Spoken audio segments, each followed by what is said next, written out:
ألو. أيوة أنا الزنجباري، قولولي مين مضايقكم؟ عندكم ولد مش بيسمع كلام مامته؟ اسمه ايه الولد ده؟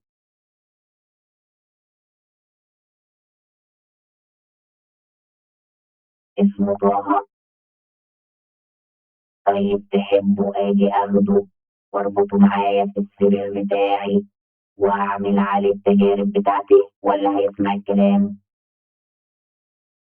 بيقول هيسمع الكلام. خلاص انا هسيبه المرة دي، انما لو ما سمعش الكلام كلموني مرة تانية وانا هاخده عندي وهقعده على السرير واربطه واعمل عليه كل التجارب بتاعتي. خلاص اتفقنا، هنتظر اتصالكم. مع السلامة.